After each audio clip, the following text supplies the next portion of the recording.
Good afternoon, and thank you for giving me this opportunity to set the record straight. I think we've had to do a little bit of this lately, and I appreciate you coming down here again to allow me to correct misinformation.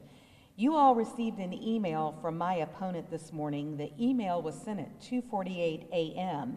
and is nothing but a political stunt. And if you look at the press release he sent you, you can see that the bulk of it is all about him and his campaign. And by the way, his touting of his campaign doesn't have a proper political disclosure on it. But if the issue truly was about a concern he had with me or this state attorney's office, then why in the world would he include the fact that he's a candidate for office, running for political office, and invite you to go to his website? It's deplorable that that's what we're dealing with here. It's also despicable that he would exploit a good doctor who served this community for years and use her as a political pawn to defame this state attorney's office and the prosecutors who seek justice for our victims of violent crime. I'm calling upon him right now to apologize to Dr. Aruza and her family. It is truly shameful, and he has crossed yet another line in his quest to win this race. Using this type of situation for political gain should be the surest reason why people should not vote for someone like him. In late 2010, issues about Dr. Aruza and her ability to recall certain details were brought to my attention. That occurred the last week of October 2010. Despite this coming to our attention at that time and me meeting with Dr. Aruza, never has there been, and let me repeat that, never has there been any information provided to this state attorney's office regarding a medical condition or a determination of Dr. Aruza's full abilities or mental capacities.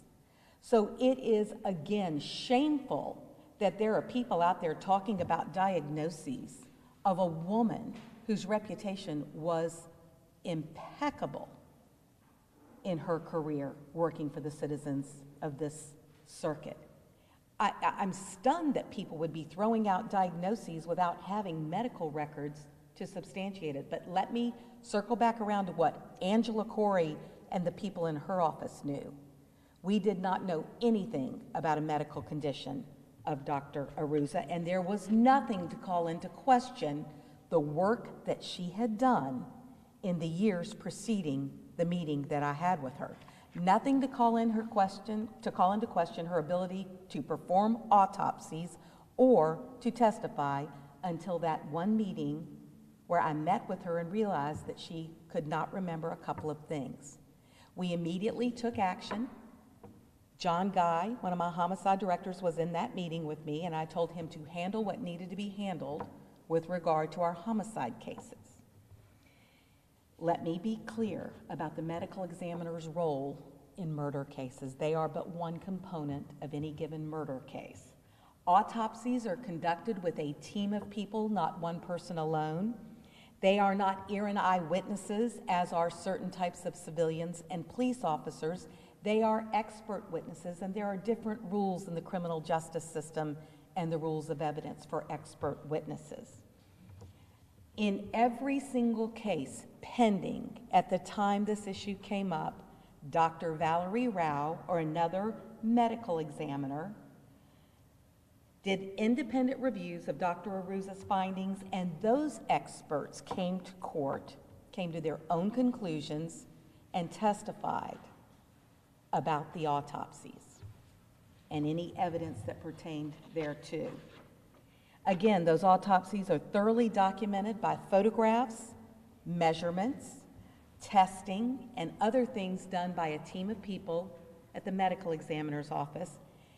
And because this type of an expert witness is different, defense attorneys can even provide all of those things, photographs, diagrams, the actual medical examiner's autopsy report, to their own experts who can then look at those findings and come in and render an opinion.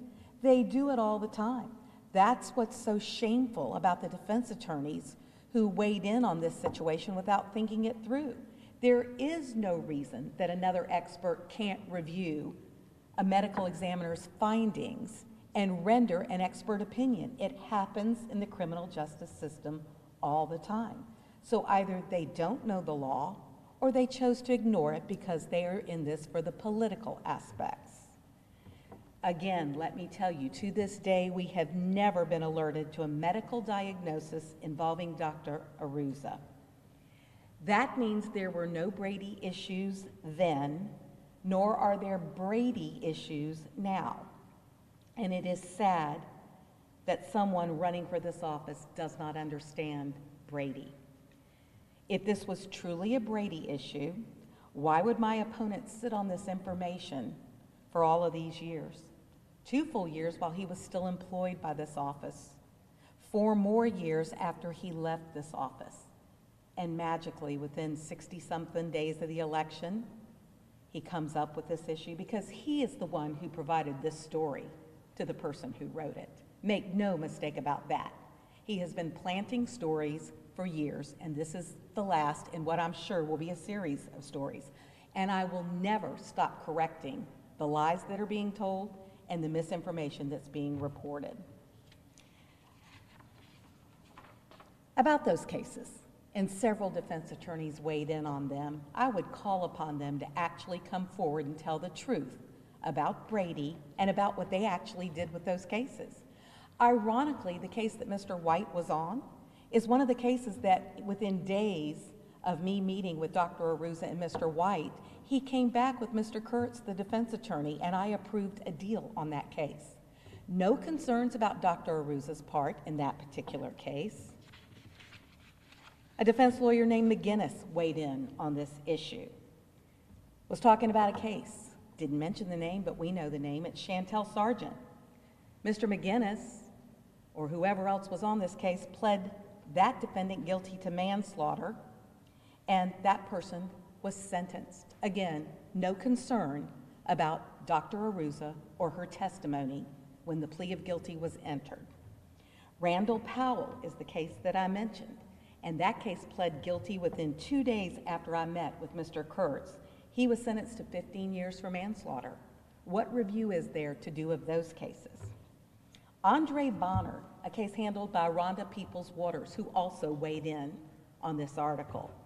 It was a domestic dispute where the defendant, her client, accidentally discharged a gun and shot the victim in the head. The cause and manner of death was never an issue in that case. In fact, she pled her client guilty to manslaughter within the first 90 days of prosecution, and he was sentenced to 20 years. Where is all this doubt and all this necessity for review? And what I would remind you about Ms. Peoples-Waters' case, that happened a full year before anything about Dr. Aruza was brought to my attention. So why are these lawyers making these comments about these cases? Let me keep going, because they want a review of the cases. We've done a review. Damon Williams, represented by Ms. Thibodeau, who was also quoted in this story that Mr. White perpetuated, he was arrested for murder because he confessed to a murder, but my lawyers, who scrupulously adhere to their constitutional standard, reviewed every shred of evidence in that case, realized it was a false confession, and never charged him with murder. Those are the efforts of prosecutors that should be applauded by all of you and by the same defense attorneys who are using this situation for political gain. He pled guilty to carrying a concealed firearm, was never charged with murder. Let me repeat that. What difference did the medical examiner testimony make to him when my lawyers properly reviewed the evidence and never even charged him? He did a year in county jail, followed by 5 years of probation on the gun charge, and he was actually in court today facing a violation of probation on drug charges. I don't think there's going to be a need for the Department of Justice to review that case. Deshaun Green was convicted at trial, got 2 life sentences plus additional years on multiple murders where he used the same AR-15 to murder innocent citizens. Remember this about the medical examiner. Very rarely is the medical examiner's testimony regarding the manner of death. And that's the first thing they testified to. Was it accidental, suicidal, homicidal, or natural causes? That's what the medical examiner testifies to, the manner of death. And then the cause of death. Was it by gunshot? Was it by stab wound? Was it by ingestion of medicine? On and on. Remember that very rarely does that not combine with other evidence that is truly what points to the guilt of the defendant. And again, what does Brady pertain to? Whether or not there's information that could negate the guilt of the defendant. So again, shame on these defense attorneys for not enlightening the public about what the law actually is. Thomas Lester, another case that was mentioned, was a public defender case. That victim died from a skull fracture and had their head cut off. Is there a dispute about the cause of death when someone's head is cut off? Thomas Lester was convicted at trial and is serving life. Again, no issue with the medical examiner testimony. And last but not least, Malcolm Thrower, who pled guilty. The victim was stabbed 7 times with a butcher knife, and the victim identified Thrower as the person who stabbed her, and then she died. So that dying declaration is evidence that comes in at trial, and Malcolm Thrower was sentenced to life. I would caution the public to consider the source. That used to be the favorite quote of the media or about what the media does. The media reports, and then you consider the source. And I'm asking the public today, consider the source of this article. This person has proven that he's willing to grab a podium and say anything and everything to try to win an election and a race in which he's in last place. He cannot raise money, so he's using the media to raise awareness for him. But beware of this and only make people aware of things that are truly news. This is not news because it is not factual. And in fact, I got an email today from one of the defense attorneys apologizing and claiming they never made the statement that the person who wrote this article quoted them making, and said they never would make that statement about me or any other attorney. So shame on the reporter for all the misinformation and the facts, and shame on the person who started this to begin with for his own political gain. I have several of my prosecutors here who handled these murder cases, and we're all willing to answer your questions. If anybody in the public has any questions, please contact us. Remember, again, only if the evidence would negate the guilt of the accused would it be Brady, and there is nothing in any of these cases because Dr. Aruza was an expert witness. Now let me contrast that with this office's record on providing Brady material. We actually had a situation or two where an eyewitness to a crime had medical issues, and the minute it was brought to our attention, we notified the defense attorneys because unlike an expert witness, no one can substitute testimony for the eyewitness. So that's how this office handles Brady information, and that's how we will continue to handle it. So I'll wait for the apology to Dr. Aruza to come from the man who started this debacle. If it wasn't political, why did he have Darlene Farah out there standing next to him when she wasn't a victim of a crime until a couple of years ago? She had nothing to do with any of the cases that were pending. So why have her on one side and Reginald Gundy on the other if it's not to stir people up over misinformation? And again, I thank you for allowing us to correct the misinformation. So Bernie, Rich, if y'all can join me in case there's questions. Do you have any questions I can answer for you now? Yes. Well, what's factual in the article that I can speak to is that I did meet with Mr. White and Dr. Aruza, and my director, one of my 2 directors of homicide, John Guy, was there. What's incorrect is that I looked at Mr. White and made him some promise that I would personally tell defense attorneys what was going on. If I had promised that, then why did he go back and tell Richard Kurtz what was going on? He knows it's the lawyer handling the case, it's their obligation to do it. And my lawyers immediately took action. Dr. Aruza never performed another criminal case autopsy after the day it was brought to my attention, nor did she ever testify on another case.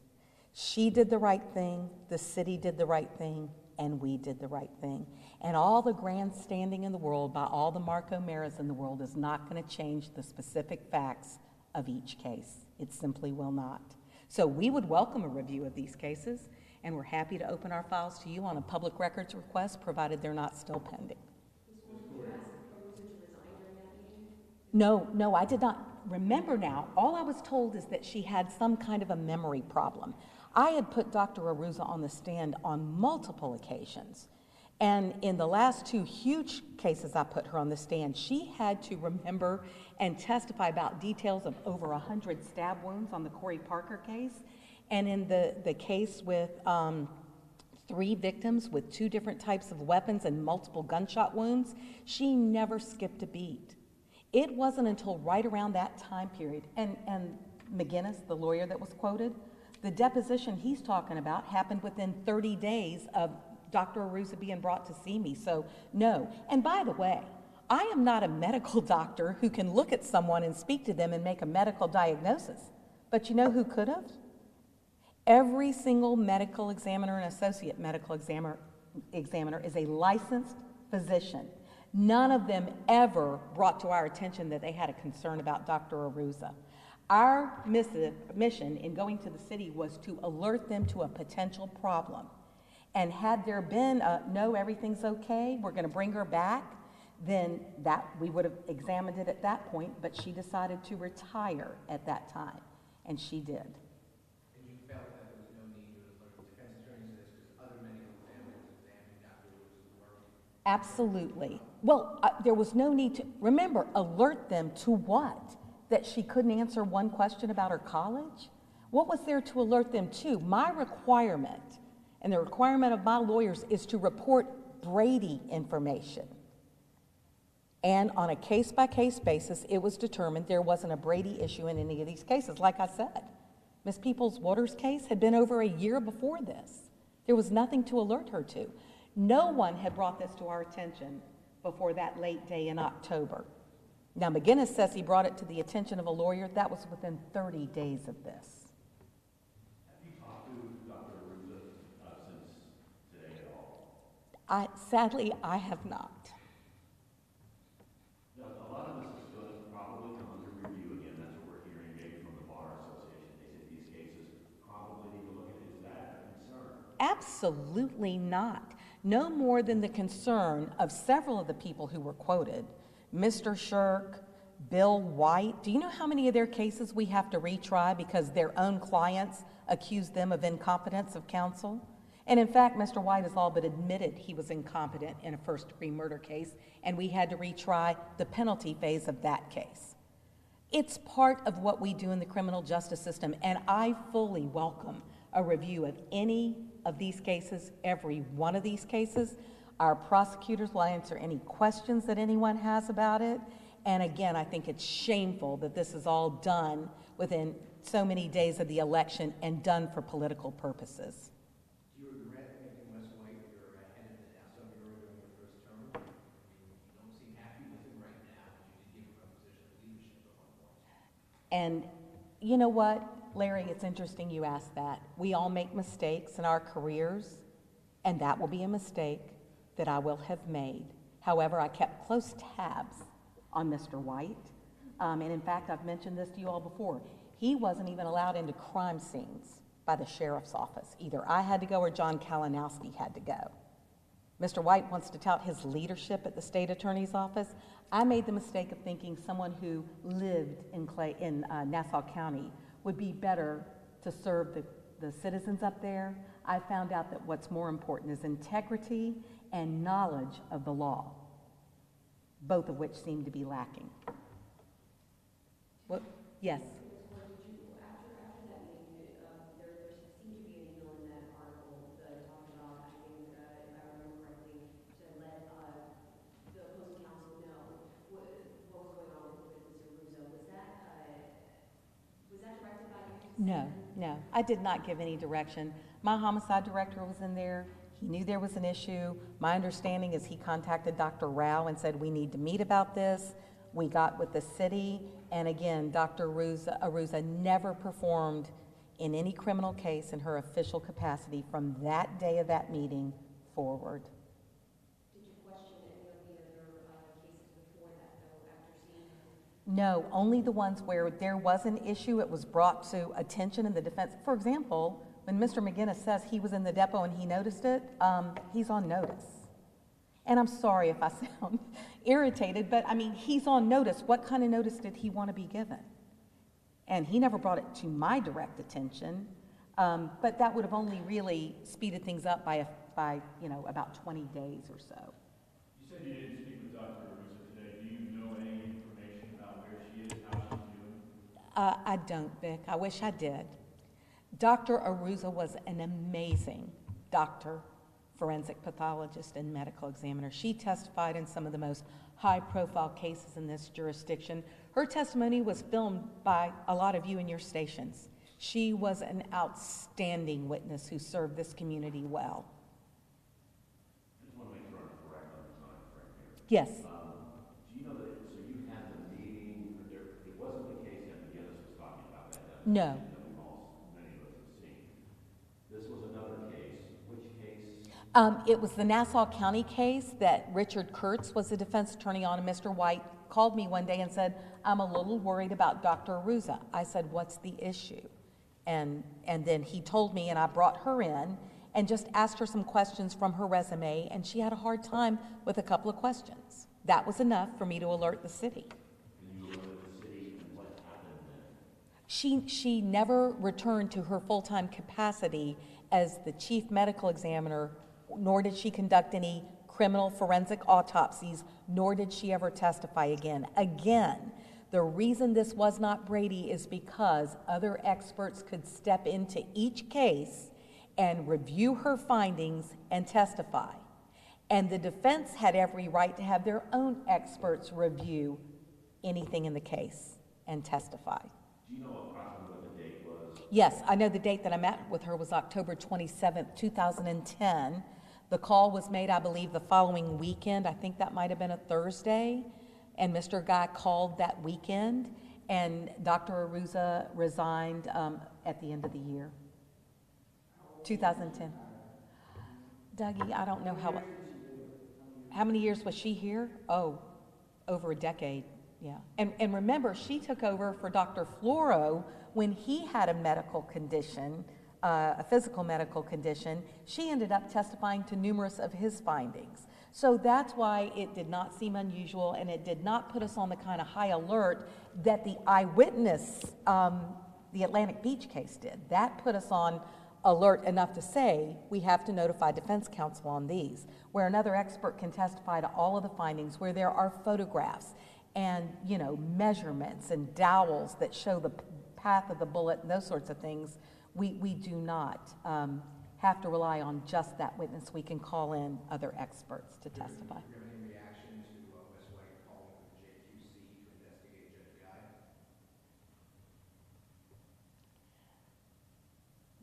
My reaction is to say that people should be so suspect of his motives that they should let him go in one ear and out the other.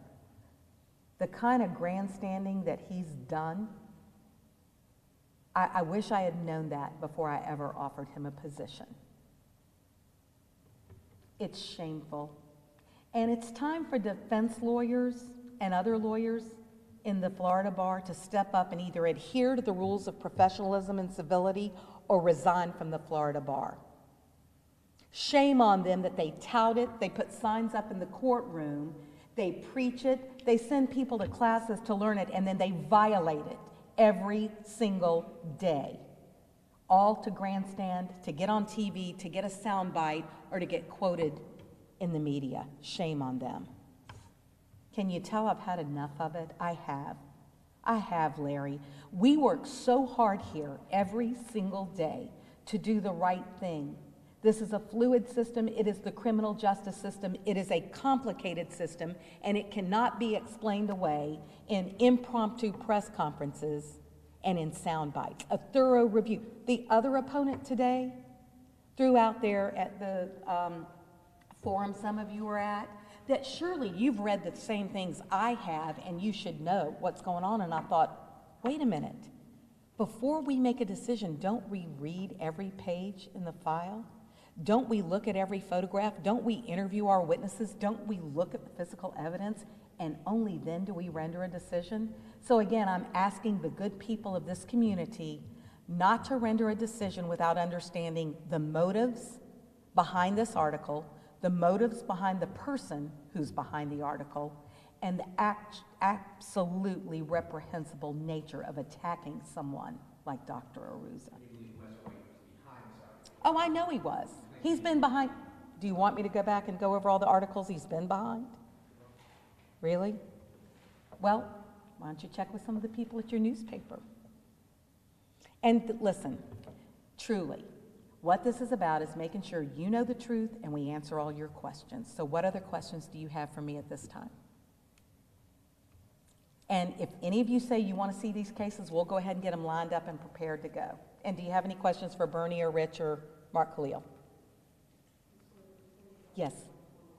Please. Yes. Yes.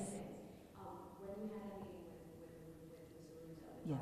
Yes. and you realized that she couldn't remember some basic things from her resume, at that point, you said she didn't look at any other criminal cases, any other autopsies. But the cases that she had at that point when you met with her, did you ask anybody else to take a look at those autopsies? Yeah, those autopsies were reviewed by Dr. Rao and her staff, and then either Dr. Rao or one of her staff testified in court on those cases. So they were reviewed by someone? They were reviewed by Dr. Rao and her staff, absolutely, who are forensic pathologists and medical doctors just like Dr.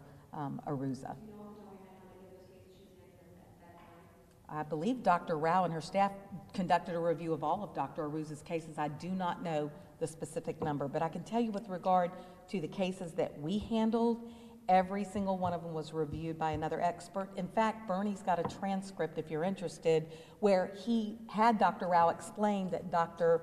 Aruza had retired for medical reasons, and did you review everything? It kind of lays it all out if you're interested in a copy of that. And that was the Cecil King case, one of the cases that was prominently mentioned in this article.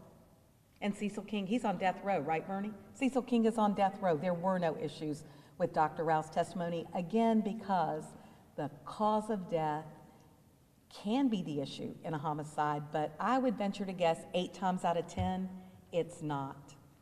Sometimes the defense wants to stipulate the cause of death, but we feel compelled to put it on to prove things like premeditation, heightened premeditation, and that sort of thing. But that's why the issue is not as big as Wes White's making it seem.